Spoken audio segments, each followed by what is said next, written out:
So I was talking to my buddy last night about fasting, and that topic can seem pretty daunting, especially if you've never done it before. You don't have a lot of experience with it. The idea of skipping one meal, let alone 3, 6, 12, etc., can seem pretty unachievable to most people, especially if you've never delved into the topic. I find that we tend to fear those things that we don't understand. So let's get into it. So what is fasting? In a nutshell, it's just simply abstaining from something you would normally do. Most of the time, this gets associated with food. However, today you're seeing people take social media fasts, internet fasts, people fasts. Really and truly, it boils down to just giving yourself a break from something that you would normally do. Today, I'm going to focus specifically on fasting on food. I'm not going to go too deep in the weeds on the science behind it. There's plenty of places out there that you can find that. But I know that when I'm fixing to delve into something that I don't know about, I kind of want to hear from somebody that's already been there. And so I kind of wanted to talk a little bit about my fasting journey. First of all, I would like to dispel this myth floating around that if you skip a couple of meals, you'll probably die. Obviously, everybody's different. Everybody has a different makeup and everything. If you're thinking about doing a fast, you probably should consult your medical professional, of which I definitely am not. But you have so many people in the culture today that have this idea that if I don't eat dinner tonight, or if I don't eat breakfast in the morning, or I don't eat lunch, that something horrendous is going to happen to me. With the EBT getting canceled, back in November of 25, and again, not trying to get political, that's not what this is about.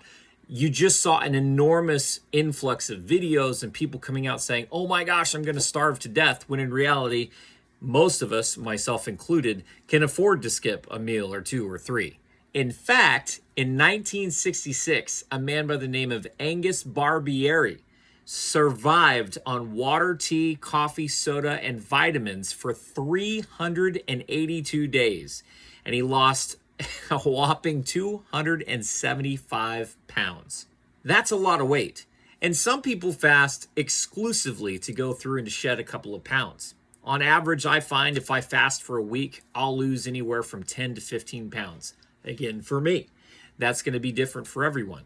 But you have to understand that for most people, and most people that I talk to and that I follow when it comes to fasting, they're not really doing the fast specifically for the weight loss. They're doing it for a myriad of other reasons. I totally get the allure of wanting to be able to squeeze into those jeans from high school, but really losing weight is like the least the least cool part of a fast. And most people don't experience this anymore because we just won't stop eating. If you're doing a long form fast, by about day 2 or between day 2 and 3, it varies for most people, your body enters into a stage or a phase called autophagy. And really all that means is that your body starts eating itself. That sounds creepy, but really what it's doing is it's going through and cleaning out old dead cells, the junk that our body has accumulated. And what that allows your body to do is to start functioning better. And for most people that I follow that do long form fasts, functioning better means better sleep, less brain fog, less fatigue, more energy.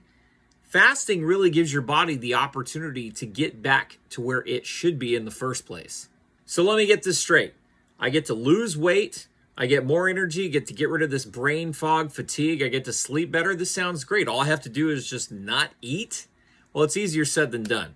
Let's talk about some of the cons when it comes to fasting, because I have been doing fasting now for the last couple of years. As a matter of fact, last year alone in 2024, I didn't eat aggregately for about 2 months. I think actually a little over 2 months. My longest fast last year was 24 days and about average is about 5 to 7 days. So let's talk a little bit about what these fasts look like and what to expect. First and foremost, you really need to figure out what type of fast you want to do. And really there's 4 main categories. You've got your water fast, water only, no food. You've got your juice fast, which was made popular by Joe Cross with his docuseries Fat, Sick, and Nearly Dead. Highly recommend if you've never seen it. It's on the streamer somewhere. You've got your intermittent fasting. That's when you skip a meal or 2. Basically, you increase your fasting window and decrease your eating window. I.e. you skip breakfast and you go to lunch. And finally, if you're just an animal, and I have not been brave enough to try this, is dry fasting, and that's when you have nothing, not even water. I'm going to predominantly focus on the water fast just simply because that's where I have the most experience. Last year in 2024, I aggregately fasted for 2 months. My longest fast being 24 days, and then I had several 5 to 7 day fasts in there along with a couple of 2 to 3. Again, like I said, totaling aggregately to around 2 months last year. Now, I didn't get there all at once. I started fasting long form back in 2023 when my mind and my body, soul just were like crying out, you need a break from everything. And so I just made this decision through prayer and fasting, as it were, to go through and just take some time off. And long story short, I fasted that first time for 7 days. And then throughout the course of that year, I did a couple of 5-day fasts and a couple of 2 to 3 day fasts. But I made some critical mistakes early on, and I wanted to share some of those with you so you don't make the same mistakes. So the first mistake that I made, and probably the most important mistake that I made early on, was that I didn't include salts and electrolytes with the fast. Now, I was doing a water fast. It was water and no food. That's not exactly true. I had black coffee as well, mainly because I didn't want to end up on the news for doing something stupid. So I was doing water, black coffee, and no food, but I also wasn't including salts or, electrolytes in general. And what I found was that I was experiencing headaches, dizziness, just extreme fatigue. And when I started incorporating electrolytes in the future, my fast became exorbitantly easier. So what electrolytes do you use? Well, there's a bunch of different options out there. I'm not paid by or endorsed by anyone. I don't have any affiliation with anybody. I just made a lot of those mistakes and didn't include them the first time around. And so now I do, and it makes a big difference. So these are some of the things I've found. I found this one. This is super easy. Fasting electrolytes. It just simply took the guesswork out of it. You just put a scoop into your water. I will say, and I agree with some of the reviews that I read, that it tastes like you're drinking seawater. So just be aware of that.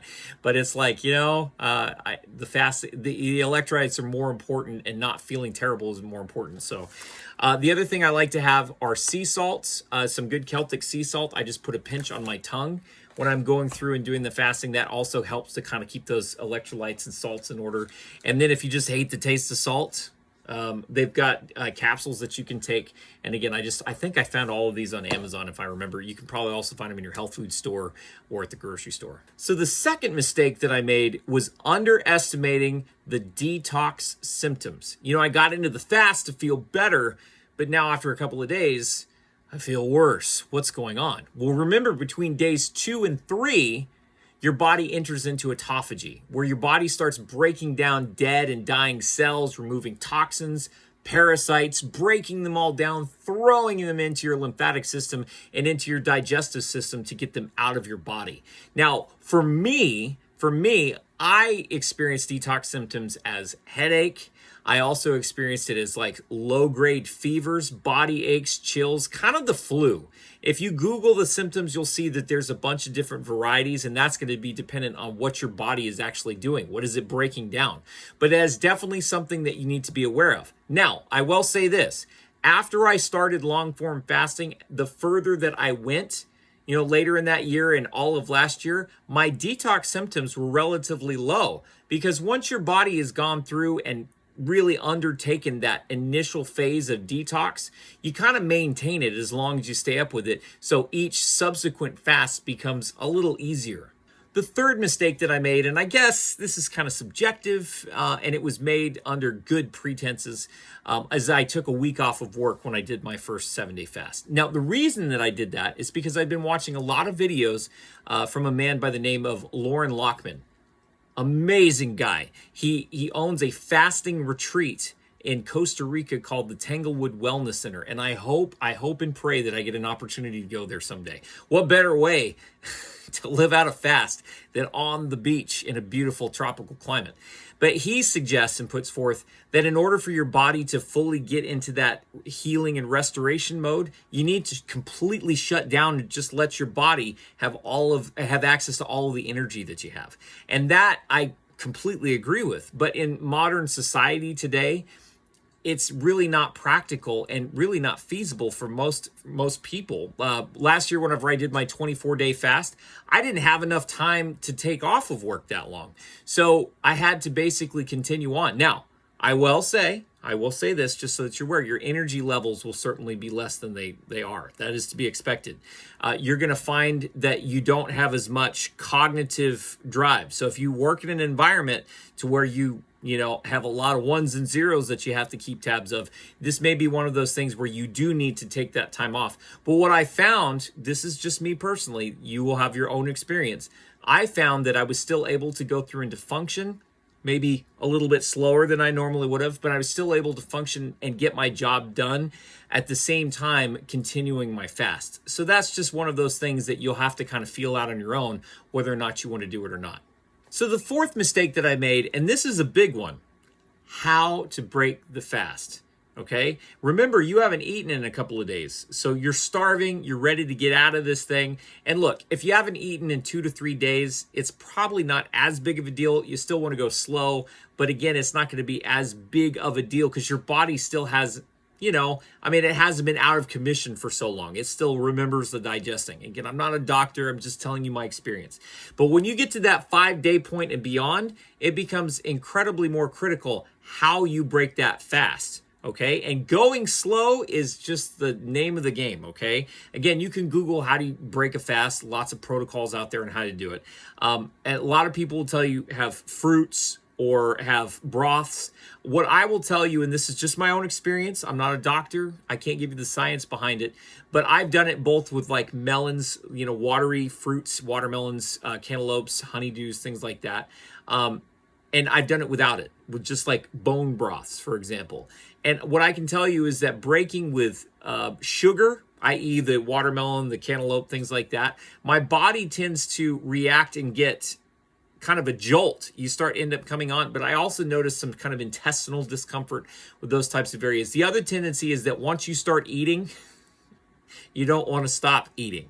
So that's something to be careful with. So what I like to do, this is just me personally, I like to break a fast or start it with just some bone broth. Okay, and then bone broth, some salt, and maybe just a pinch of butter in there to start adding some fats. But that way it prevents you from getting that kind of tactile sensation of actually eating. And so it prevents you from overeating, because it's really easy to overeat once you're trying to come out of a fast. So sticking with bone broth for probably, a day or two as you're easing yourself out of it is really important. One point that I want to make on breaking the fast, like especially if you're Googling this, I Googled how do you break a fast, and they recommended, hey, you can eat eggs. And I thought, all right, I haven't eaten anything in forever. Breaking my fast with eating food sounds like a good idea. So I went through and I made the egg, and it was the most delicious thing I have ever eaten in my entire life.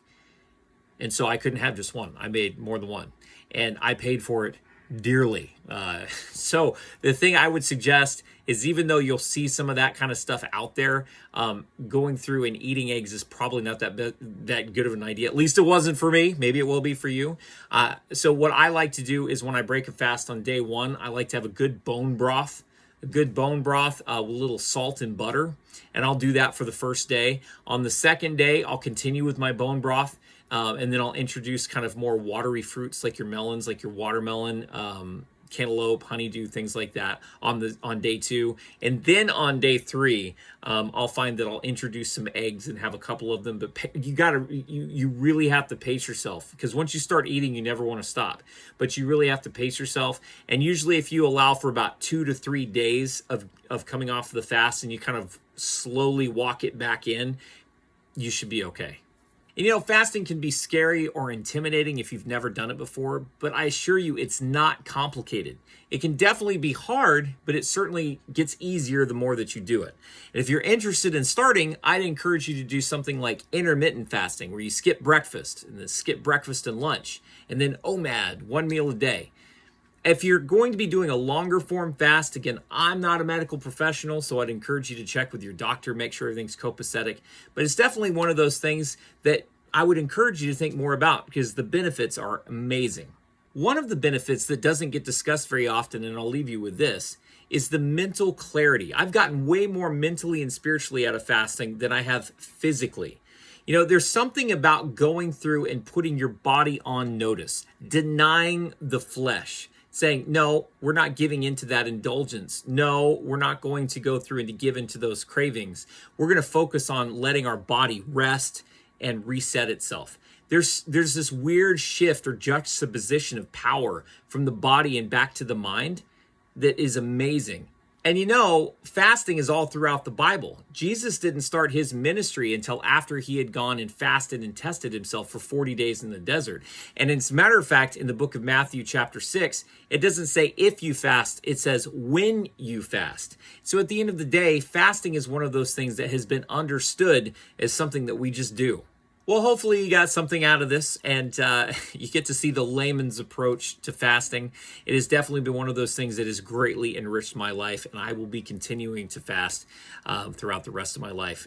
The benefits definitely outweigh the short-term pain of skipping a couple of meals. If you like this, please like and subscribe, and I hope you have a great rest of your day. Be blessed.